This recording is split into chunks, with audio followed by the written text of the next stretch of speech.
Во студиото на Здраво Македонија, по 9 часот, се дружиме со политичкиот аналитичар Александар Генчов, психолог Мирјана Цветковиќ и пејачот Филип Ангов. Останете со нас до 11 часот. Продолжуваме со Здраво Македонија. Нашите гости во студио, како што знаат, имаме интересни професии испоени на една трпеза со кои што ќе си позборуваме ова утро. Ваши домаќинки на нашите гости ќе бидеме јас и колешката Цице. Цице, добро утро. Да, официјално вече и пред камерите и пред гледачите, добро утро. Се надевам дека си добро расположена, така и изгледаш. А вие почитувани се надам дека уживате уште од рано наутро, 6:45 со сето она кое што Вирче и Роберт ви го представија како содржина, кое што сите ние заедно си ја подготвивме, а во продолжение ќе уживате во разговорите кои што ќе ги направиме со нашите денешни гости, 3 професии, тројца различни луѓе кои што ќе видиме како ќе се спојат на крајот од емисијата. Да ги представиме ние сепак уште еднаш, да им посакаме добре ден. А секој па си пронаоѓаат и по некоја точка заедничка, така е. Интересно и нас ни е драго кога го прават тоа. Виднеш до мене е господин Александар Генчов, кој што е бизнисмен и политички аналитичар. Добро утро и добро дојдовте во Здраво Македонија. Добро утро. Малце куртоазија како и секаде. Чест ми е што сум гостин и што ќе можеме малце во порелаксирана атмосфера, бидејќи многу ретко се наоѓам во ситуации да разработуваме релаксирани теми со оглед на мојата професија и моите ангажмани. Така, оно кое што секојдневно го правите. Да. Така, да, утилиската е малку поразличен амбиент во однос на оние гостувања кои што барем овдека во каналот. Иако настап пред телевизија си е настап пред телевизија, никогаш не може да кажете дека може да бидете целосно релаксирани, но моментот да се допре, моментот да се допре до гледачот и да се создаде една поширока комуникација е навистина еден убав предизвик, кај што ќе можат и луѓето и гледачите да апсорбираме нешто за заедничко добро и за заедничко задоволство. Така е. Уште еднаш благодарам на поканата. Така, виднеш до вас ни е Мирјана Цветковиќ, која што е психолог. Добро дојдовте во Здраво Македонија. Добро утро, ви благодарам на поканата, задоволство е да се видам тука со вас. Така и со вас имаме многу интересни теми за разговор, особено кога станува збор за децата, за семејството, за родителството, бидејќи тоа не е она клучна клетка која што ни го гради и е најзначајна во нашето општество. Така е. Ова е значајна тема, така да ме радува тоа што ќе има можност да позборуваме во однос на родителството, децата и семејството. Така. И виднеш до вас ни е Филип Ангов, кој што е пејач, има еден убав хит со убав наслов, кино и изминатиот период вртоглаво се слуша и бројките навистина се за брзо време се доста големи, што е еден убав успех и убаво да се види дека еден млад уметник како тебе брзо напредува. Добро утро, добро дојде. Добро утро на вас и добро утро на сите гледачи. Да, можам да се согласам дека многу брзо напредуваа бројките, дури неочекувано беше од моја страна. Тоест немав никакви очекувања. Така е најубаво. Да, немав никакви очекувања и почнаа бројките само да покажуваат дека на публиката и се допадна тоа и дека ме прифати како млад на оваа сцена. И секогаш да ви се заблагодарам на поканата за оваа емисија. Се разбира, задоволството е наше. Мислам дека веќе си во кино со очилата. Да, така? веќе сум во филмот. Во филм си влезе скроз. Мораночарите да се насадат. Добро, вие музичарите, да. Но ќе работите, наутро малку не вие секојдневно да станувате, така да ќе ти просто гледачите. И воопште не сум, и природно не сум човек што станува од утро вака. Ти благодариме за оваа посебна ретка прилика. Добро, ајде уште на почеток да расчистиме тогаш во каква врска си корелација сте со Ангов, кој што е градоначалник на Доиран. Добро прашање. Да, сите ме прашуваат. Не сме во никаква роднинска врска. Не сте рода. Да, не сме рода. Иначе Ангов е малце поретко презиме и во нашиот крај, од каде што потекнам во Гевгелија, има една фамилија кој што знам и во Доиран има уште една или две фамилии. Не сум запознат. Добро, блиску сте пак. Да, затоа да расчистиме што вика Верче. Добро, да, ето тоа некако секако ќе се пројавува како прашалник кај нашите гледачи, па секако нема да замереше убаво да го кажеме. Нема. проблем. Добро, на господин Александар, за да почнеме ајде со вас, бидејќи сте ми најблиску, не може да избегнеме тема која што ќе ни биде секако, некако како кампањата во однос на престојните локални избори, како иако не е официјално започната, но како да е во тек. Дали сметате дека оваа кампања повеќе ќе наликува како на отпочнување парламентарни, отколку на локални избори?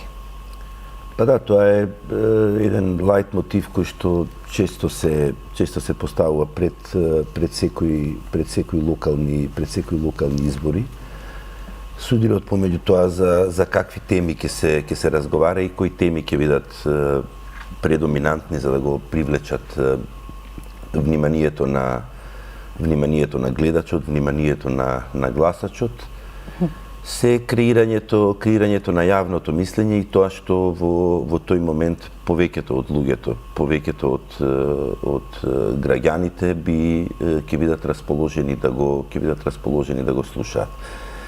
Знаете, за жал или за среќа, јас сум политички аналитичар и често кога се разговара во меѓусебни кулоари и во јавни настапи и во јавниот сектор и во медиумите, често ќе слушнете се од каде најдоа овој да биде политички аналитичар. Не за мене лично, туку зборувам за една поголем опсек круг на луѓе кои што се така представени. За мене лично е неспорно. Јас и покрај тоа што имам медицинско образование, покрај тоа што работам во областа на фармакологијата и нутриционизмот како базична професија, мојот развој со гордост можам да кажем дека во еден период одеше на две светски институции, на John Fitzgerald Kennedy School of Government во Бостон, во Масачусетс, во Харвард, каде што работејќи во тоа време во владините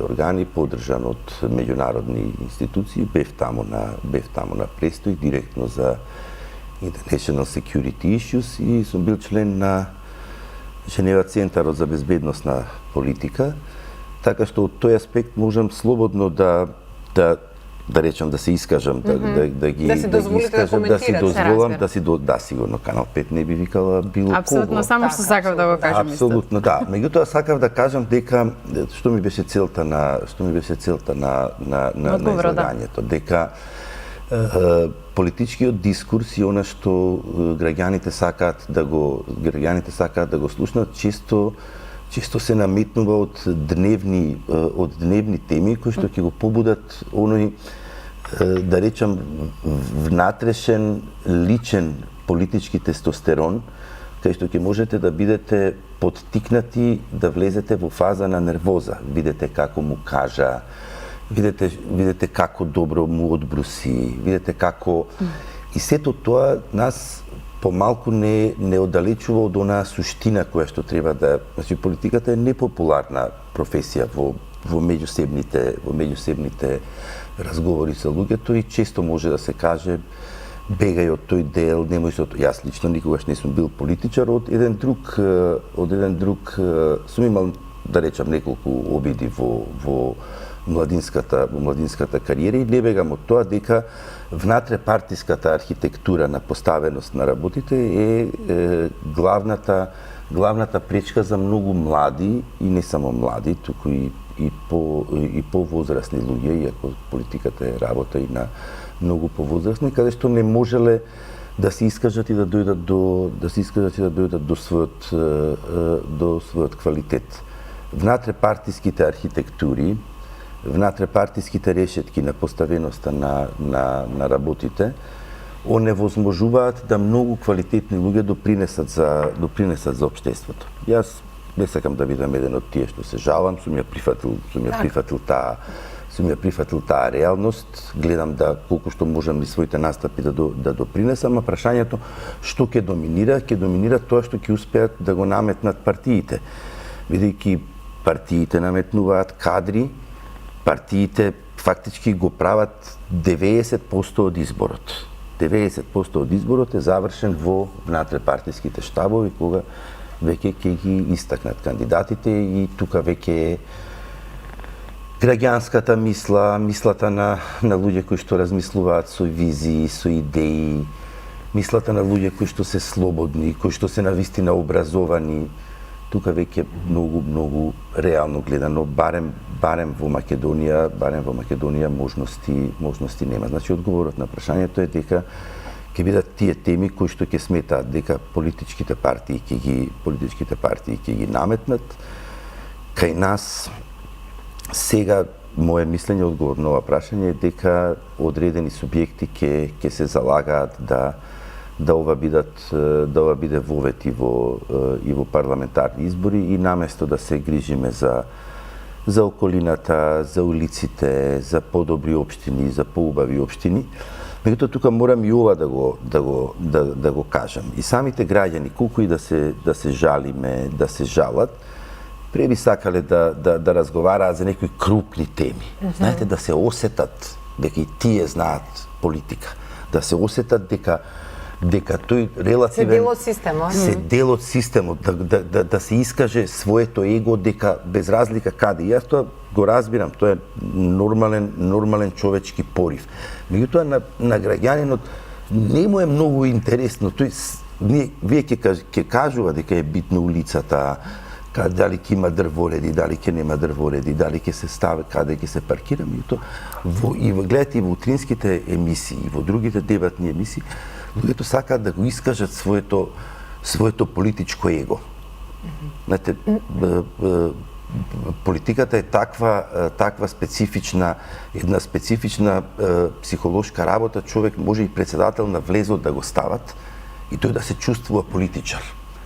Имате големи умови, како политичари, например, како Ганди, кои што оставиле голем печат во тоа што допринеле за својата нација, а тие никогаш не се почувствувале како политичари. Да, политиката е дефинитивно многу широка тема и можеме многу да зборуваме за истата, но да оставиме малку простори на другите гости. Ќе се навратиме со некои прашања за вас. Ја споменавте и психологијата, Вирче во самата најава спомена дека имаме наистина многу интересни прашања за кои што сакаме да зборуваме, Мирјана, со вас, но најпрво сакам да ве прашам која е вашата животна приказна и како вие се одлучивте за оваа професија?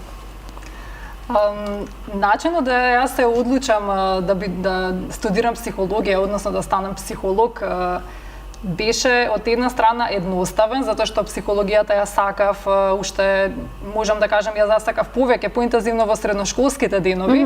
Меѓутоа, од друга страна, па јас бев една типна личност која што е всестрана, се ја интересира, да кажем, едно време сакав да студирам екологија, да кажеме, потоа на некој начин некои од социјалните дејности се пронаоѓав во таа негувачка професија, да кажам.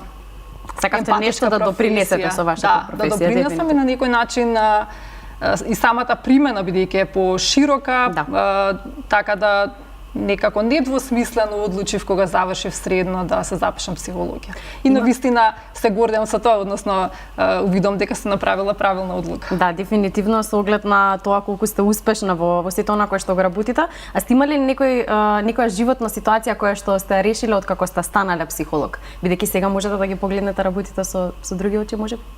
Па да, всушност, бидејќи јас сум и на системско семејна едукација, со намера без малку уште кратко, надежно ќе станам психотерапевт, така да таа едукација е 4 годишна. Впрочем и уште повеќе се трае, односно некаде до 6 години од прилика, помалку или повеќе трае истата едукација, низ која ние и како работиме на некои лични процеси, меѓутоа и семејни образци, односно работиме на многубројни ситуации поврзани и со семејството, да кажеме, стануваме можеби подобри родители, подобри партнери, посвесни за ситуациите, можеби за почеток. Токму така, да. Знаеме можеби како да се справиме со одредени потешкоти поврзани со загуба или пак со било какви нешто што ви причинува болка или тешкотија. Точно така. Меѓутоа исто така и ние знаеме да западнеме во одредени костеци, односно да има некои ситуации каде што не се туку така саморешливи. Во тој случај ние можеби се советуваме или одиме на супервизии, така да знам дека и психолозите си имаат свој психолог. Така е, Вие да. се грижите за својата ментална хигиена, да речем? Точно така, и ние знаеме никогаш да западнеме во некои ситуации, така речено да се заглавиме. Може би околу родителството или може би околу одредена загуба која што била во минатото. Така да добро е да се биде свесен за тоа и да побараме исто така помош кога е потребна. Така е. И го споменавме семејството и сето на кое што го работите. Вие сте дел од Канцеларијата за родителство Алтернатива, кој е експертски центар. Кои се најчестите предизвици со кои се соочуваат современите семејства денеска? Ова е многу интересно прашање. Сигурно обширно. Да, и обширно, точно така. Многубројни знаат да бидат, да кажам, предизвиците со кои што се соочуваат родителите и воопшто современите семејства. Од таму што можеби најчесто знаат ете семејството, односно родителите да кажат, бидејќи ете освен Канцеларијата за родителство која што и така се покажа успешна, односно многу родители се задоволни градејќи ги и истакнувајќи ги уште повеќе своите родителски капацитети. Меѓутоа, освен тоа, во рамките на групација Алтернатива, од каде што доаѓам, тоа се повеќе единки кои што работат на различни проекти. Ете, тука би го спомнала и проектот Флориш, кој што во рамките на одреден број на основни училишта во градот Скопје функционираше и кој што навистина се покаже како една одлична машинерија во однос на градејќи родителски капацитети на родителите заедно со своите деца, односно адолесценти. Така да на некој начин родителите во тоа време најчесто ги истакнуваа потешкотиите, односно предизвикот како да се стави под контрола користењето, да кажеме, на екраните, односно на дигиталните уреди.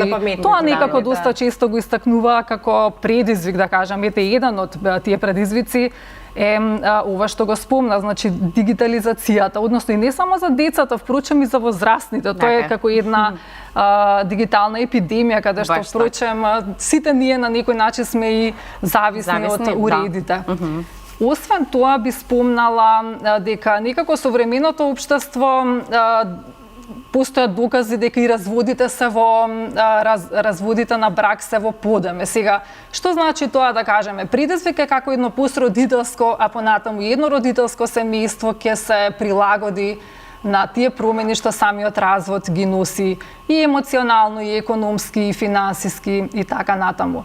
Освен тоа, да кажам, многу често нели и се зборува во денешно време за семејно насилство, врсничко насилство, па да кажам предизвик е како ќе се прилагоди, како ќе се надминат овие ситуации. Има многубројни кампањи што е огромна предност или плюса за да се пребродуваат одредени предизвици. Исто така во современото време доста често наидуваме, да кажем, и во самата пракса на вонпартнерски врски, па како сето тоа, нели бидејќи со самите современи алатки, како што се нели социјални платформи и така натаму, доби поинаков облик сето тоа. Дури еве и партнерските врски стана поинакви, така да предизвик е тоа како некој гледа на една партнерска врска, дали е од отворен тип или дали е нели како за двојка и така натаму.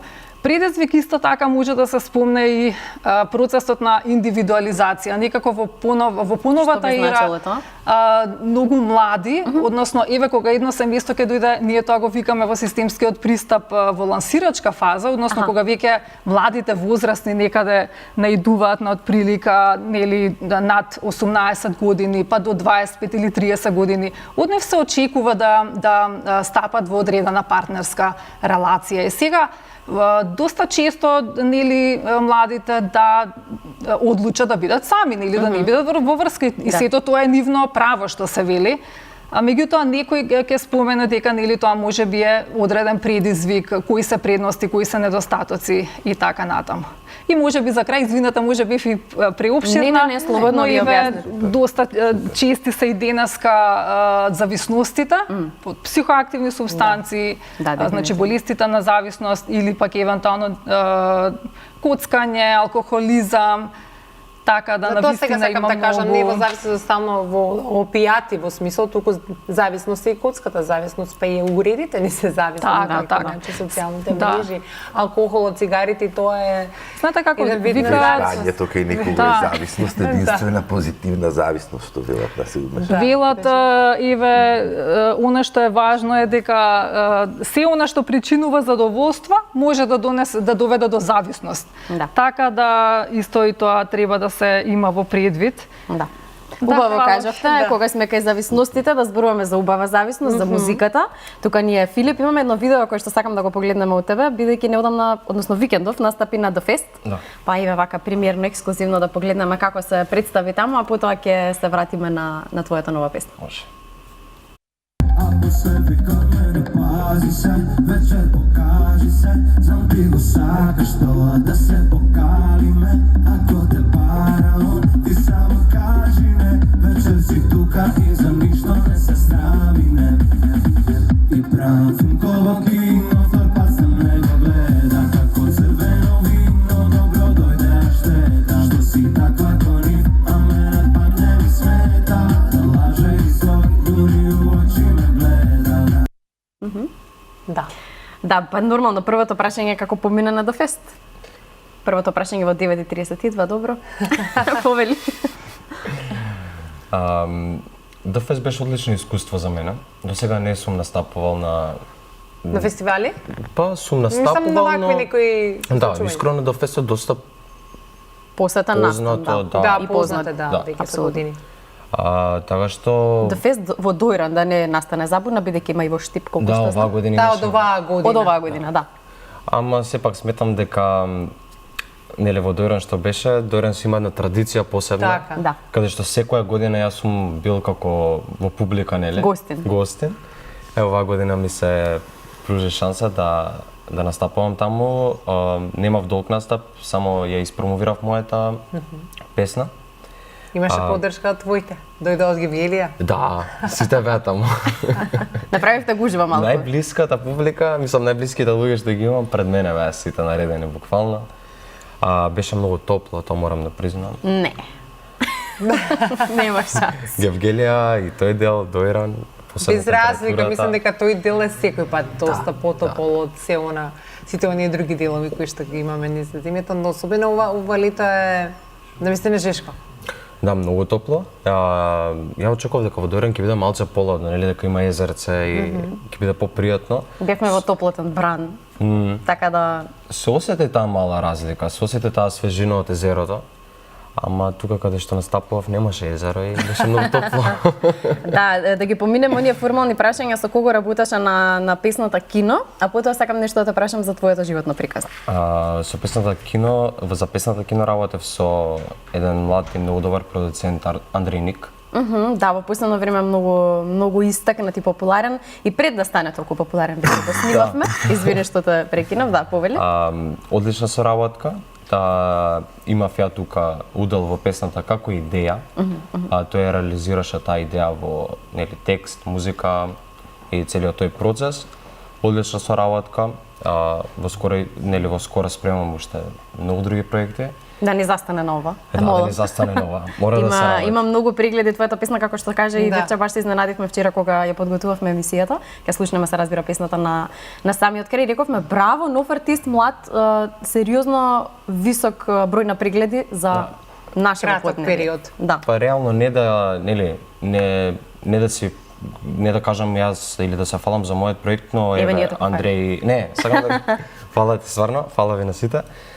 Но исто така и Томислав беше тука, Томислав Живковски кој го правеше видеото. Видеопродуцент или како да го наречам. видеопродуцент, Да, еден така. од најистакнатите во последно време кај нас, браво. Да, и тој одличен исто целата идеја ја представи ја долови во визуелноста, нели? И двајцата предонесува тука за да изгледа сето тоа на високо ниво. И за тоа мислам и дека се прегледите искрено, Да. не. Ти посакувам уште многу Најпоголемо прегледи. така кога не очекуваш да се Да, спонтано да се случуваат работите. Да, само да споменем уште една работа која што ми е навистина многу важна. Кога го договаравме ова гостување, ми сподели дека нема да лажам од каде ми информацијата, од тебе ми е. Готово. Дека во средношколските денови си имал ниска самодоверба и дека си се повлекол во себе поради нешто што ти се случило. Нема јас да откривам, ќе те оставам тебе да споделиш малку повеќе да те запознаат гледачите. А може потоа и психологот да се надоврзе. Супер комбинација ова ќе излезе. Така е, на крај со дијагноза ќе ти спратим. Се шегувам. Се шегувам. Искрено, јас за музика, од кога знам за себе, уште како мал, секогаш микрофонот ми бил во рака и сум настапувал дома пред моите, пред роднини и сам себе. Продолжив да настапувам по школски настапи, нели, што си има, што ги организира школата, патронати, да. После тоа дојде момент каде што се запишував средна, полуматура кога беше. Тука веќе дојдов кога влегов нели во пубертет, се повлеков од сето тоа, добив срам на експонирање вака на бина, пеење и слично. И тука имав некоја пониска самодовера, можам да кажам. Тука имав голем проблем со, да не кажам физичкиот изглед, но сепак се работи за изгледот. Да, за изглед, за надворешност. За надворешноста, така. Зашто знаете, тогаш не сме толку зрели и свесни да сватиме колку внатрешноста е побитна од надворешноста. И имав многу акни на лицето. Баш ви испратив слика. Да, ќе видиме подоцна во вториот дел. И тоа беше исто дополнителна причина зашто една од причините зашто јас се повлеков назад, се борев со тој проблем некои 2 до 3 години. Во тој период ми беше многу сето тоа, нели, леле имам бубулици, но сега не сметам дека тоа е така дефинитивно. Да. И зашто зборувам оваа тема? Да, само извини, морам да те прашам, дали имаше некои реакции од твоите соученици или едноставно ти се чувствуваше така? Значи вака, имав реакции од, мислам, далеко од булинг. Никој не дошол да ми каже, ти имаш бубулици или се каков си. Се гледало реакцијата на нивните, нели, фацијални експресии кога ќе ме видат. Мислам, не било тоа некоја, или јас дека сум бил, не сакам да доловам ситуацијата да биде предраматична. Добро, но е сепак нешто што ти си го чувствувал и си се затворил во себе поради тоа, да. Да, баш така. Немаше некоја реакција од луѓето околу мене. Повеќе реакцијата беше од самиот себе, кога се погледнав во огледало. И кога ќе излезам, кога ќе идам во училиште од Сабајле, кога ќе се видам во огледало, пошто имав стварно многу, еве ќе видите на сликата. Така е.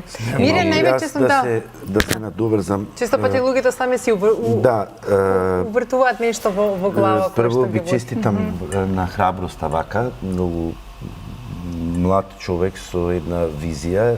Морам да ти честитам, може на ти така? Може слободно. Морам да ти честитам на храброста, отворено да зборуваш и ова да биде поттик. Гледате колку лажното его може да уништи еден млад живот. Замислете колку има млади луѓе кои што се оптеретуваат, може би некои гледаат, може би некои не гледаат. Ова бев поттикнат за да те пофалам чисто за ова, дека е многу битно гледачите да чујат и еден позитивен импулс, еден позитивен ветар. Замислете колку има млади девојки, момчиња кои што, нели, гледате колку тоа лажно его може да го опседне младиот човек и не само младиот човек, како изгледаш, дали си доволно добар, дали си доволно прифатен, како ќе те прифатат, што ќе речат овие, што ќе речат оние, како ќе те прифати средината. Замислете колкава хумана работа е никој сега затоа сакав да ја оставам психологот на крај бидејќи е нејзина да даде осврт да се на крај. Нејзина директна зона, иако и јас базично сум по вокација сум доктор кој што сега работам во областа на фармаколошките суплементи, застапувајќи 2 големи германски компании, чисто сум директор за цел Балкан и малку и допираме и делидова, меѓутоа колку тој свет на егото може еден млад живот да го однесе во погрешна насока. Па имал бубулици, па што ако си имал? Или не си изгледал доволно убаво, па што ако не изгледа? Значи, колку тоа може еден млад човек што нема да биде доволно силен, едноставно да го турне од својот животен од својот животен пат. Па деца на 14-15 години се оптеретуваат. Ово им рекол тоа, тој им рекол тоа. Не, сепак сметам дека има удел и социјалните мрежи каде што познатите Се некако е личности представено совршено. сето тоа што представуваме изгледа многу совршено. А всушност позади камерите не е се така розово и совршено. наметнуваат лажни стандарди. Точно тоа сакав да го кажам, лажните стандарди можат да го уништат не само младиот човек, да го одведат во многу погрешна насока, да му ја срушат само довербата од тотално будали, лажни будали. Но тоа е предизвикот на модерното време. Абер од животот и ти наметнуваат некои вредности кои што навистина се небитни и ова што го кажа Филип, навистина е еден поттик и за многу млади луѓе да притиснат газ, да ги надминат недостатоците, за да можат, затоа што животот е многу широк, многу долг, многу аспекти има, така да... Па баш и тоа сакав и поентата на цела тема. Да. На целава тема беше дека сакам да им бидам подршка на луѓето што се соочуваат со сите тие проблеми и пошто на почетокот од емисијата представивме едно видео од мене каде што сме работеле на тоа да изгледа перфектно. Да. А на крајот од емисијата сакам да покажам па една слика каде што можеме истите тие луѓе да бидеме и во форма каде што не сме секогаш перфектни и добро наместени. Така е. И никогаш сите не сме нити перфектни, нити најдобро наместени. И сите тоа е минлива фаза, значи талентот не може да помине, талентот си го имаме ние. Таа е една фаза од животот каде што поминува и не треба да му е мислиме. Сега ќе слушаме и Мирјана колку ниската самодоверба може да не оттргне од сите соништа кои што ги имаме. И оние лоше мисли кои што ни доаѓаат и никако не преокупираат.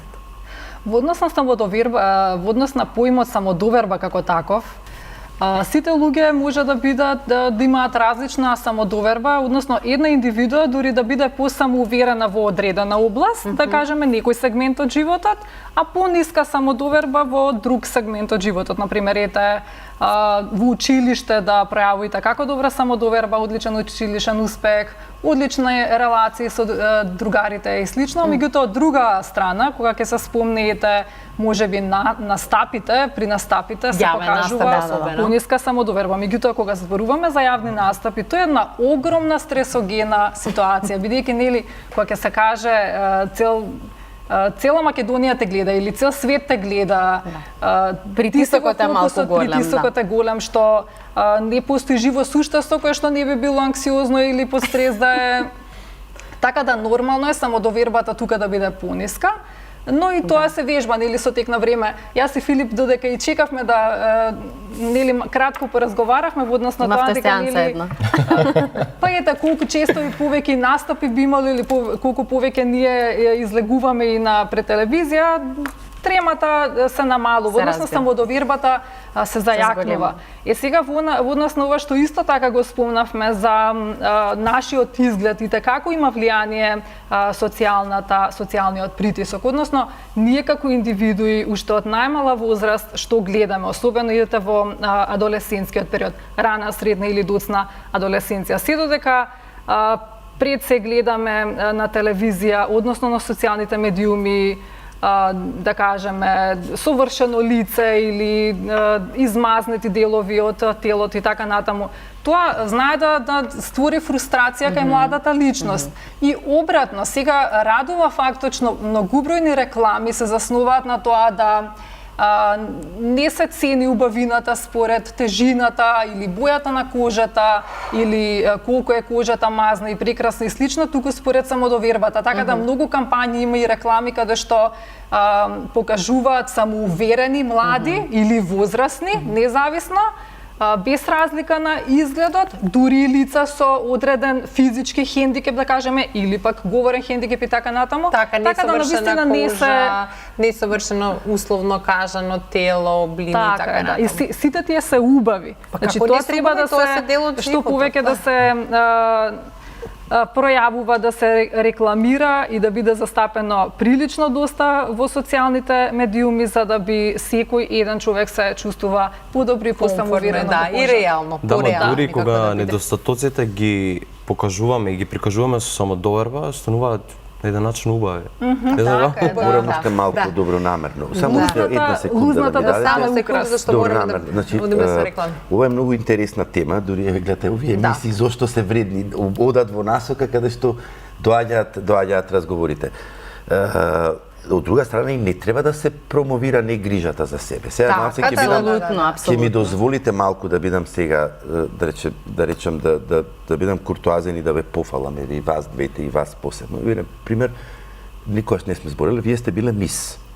Значи покрај тоа што сте биле мис, значи покрај екстремно добриот физичка, само малце на што сакам да кажам, на дворешност, плените и со успех, професија што ја работите, додатна мода, работата е да ги спојувате добрата внатрешност и со грижата за себе. Затоа што ние не можеме од друга страна да се пак сега да се претвориме и во нешто каде што ќе промовираме не работа на себе. И тоа е исто така. Да, меѓутоа тоа да биде поттикнато со навистина колку и да звучи ова фраза, да биде поттикнато со спиритуални вредности, барем таму каде што можеме и каде што никој не притиска и каде што немаме зависност од никого. Да, его бустер на кој што Вера не беше подготвена утро. Па сега малце и тоа, па сега. Благодарам. Ќе направиме тука една кратка пауза и потоа продолжуваме тука со разговори во гости. Освежите се вие со реклами, а ние со по некој напиток.